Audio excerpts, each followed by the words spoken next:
नमस्कार बंधुओं, कैसे हैं आप सभी लोग। आप सभी का मेरे YouTube चैनल निरंतर साहित्य दर्पण में आप सभी का स्वागत। बंधुओं, आज मैं आप सभी को हिंदी साहित्य के इतिहास से संबंधित रीतिकाल पर हम चर्चा करें। हमने भक्तिकाल पर, आदिकाल पर चर्चा कर लिया है। भाग 1 भाग 2 हमने नाम भी दिया है। अब हम भाग 3 रीतिकाल का नाम दे रहे हैं। भाग 3 के बारे में हम आपको विस्तार पूर्वक बताएं। रीतिकाल संवत 1700 विक्रमी से 1900 विक्रमी माना जाता है। कौन मानता है? आचार्य रामचंद्र। इसको 1643 ईस्वी से 1843 ईस्वी मानते हैं। कौन? आचार्य रामचंद्र शुक्ल मानते हैं।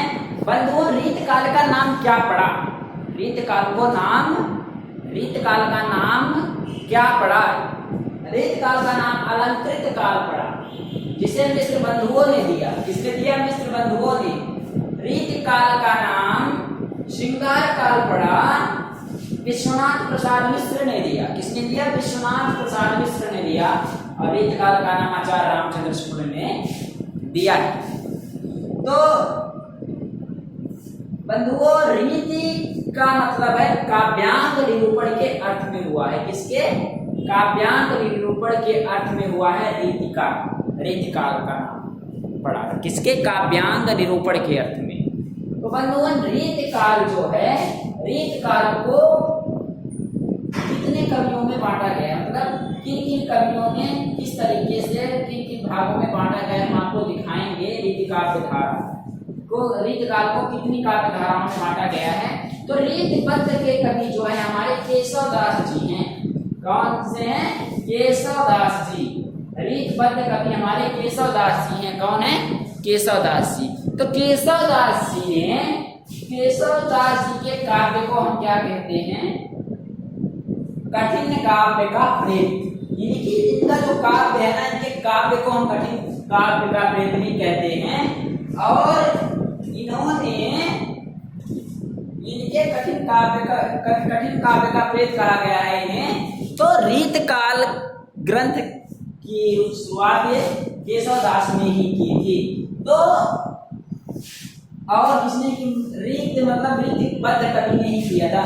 तो पहले जो महाराजा होते थे, उनके जो दरबारी कवि होते थे, वो कवि उन्हीं के पक्ष में, चाहे वो कितने भी बुरे इंसान क्यों ना हो, पर वो उनकी अच्छाइयों को ही लिखते थे, उनकी बुराइयों को नहीं लिखते थे। तो रीतबद्ध कवि थे, बंधे हुए थे, बंदिश में लिखते थे। तो कौन थे? केशवदास थे प्रमुख कवि। और इसके अलावा जो कवि थे, बहुत सारे कवि हैं, चिंतामणि हैं। और रीत सिद्ध कवि के बारे में हम बात करेंगे। इससे पहले मैं रीत मुक्त के बारे में बात करता हूँ। रीत मुक्त में घनानंद, बोधा, आलम, ठाकुर आदि आते हैं। कौन कौन से? घनानंद, बोधा, ठाकुर, आलम आदि आते हैं। तो इस तरीके से रीत मुक्त मानी कि स्वतंत्र होकर लिखे, किसी राजा महाराजा के बधे बधाए में नहीं आए, और उन्होंने खुद स्वतंत्र होकर रीत मुक्त कवियों ने रीतिकाल में रचनाएं लिखी। तो स्वतंत्र होकर लिखे, किसी के बंदिश में आकर नहीं लिखे। तो रीत सिद्ध कवि जो हैं, सब इस रीतिकाल के सबसे प्रमुख कवि कौन हैं? सब बिहारी को माना जाता है। इनमें कौन माने जाते हैं? जो कि सिद्ध हो चुके हैं, इसलिए इनको बिहारी जी को हम मानते हैं। रीतिकाल का प्रमुख कवि कौन है? बिहारी जी। तो बिहारी जी सिद्ध कवि हैं, इन्होंने सिद्ध कर दिया है। और इनका जो काव्य है, इन्होंने इसका पालन तो किया, इस परिपाटी का पालन तो किया, लेकिन इसका ग्रंथ इन्होंने नहीं लिखा, क्योंकि इसमें एक तरफ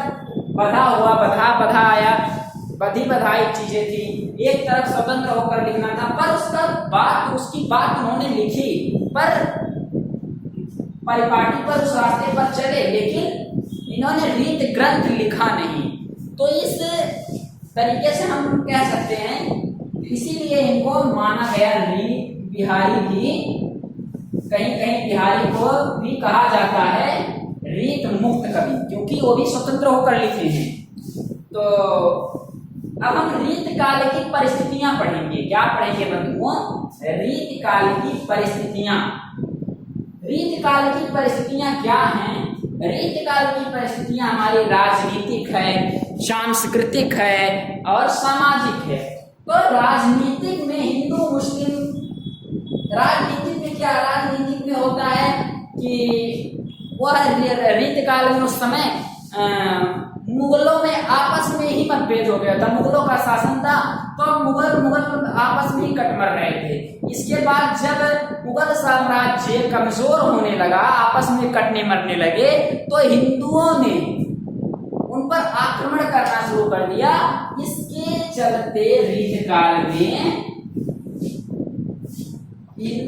मतलब मुगल शासन खत्म होता दिखाई दिया है। और रीत काल में के बाद जब हमारा आधुनिक काल शुरू हुआ, तो उसमें जब हमारा देश आजाद हुआ, स्वतंत्र हुआ, तो वहां पर फिर यही धारणा बनी हुई रही थी, क्योंकि अंग्रेजों के जाने के बाद और आज भी यही धारणा बनी हुई है, हिंदू मुस्लिम मारो काटो, धर्म की राजनीति हो रही है। तो खैर इस बातों पर हमें ध्यान नहीं देना है, हमें यह देना है पहले क्या हुआ था, वहां की राजनीतिक परिस्थिति क्या थी, हिंदू मुस्लिम की लड़ाई, हिंदू मुस्लिम और घरेलू लड़ाइयां राजनीतिक परिस्थितियों में दिखाया गया है। अब सामाजिक परिस्थितियां क्या हैं? सामाजिक परिस्थितियों में नारी को क्या माना गया है? सामाजिक परिस्थिति में नारियों को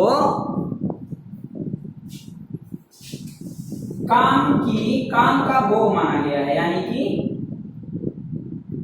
उन्हें काम विलासिता भी कह सकते हैं, यानी कि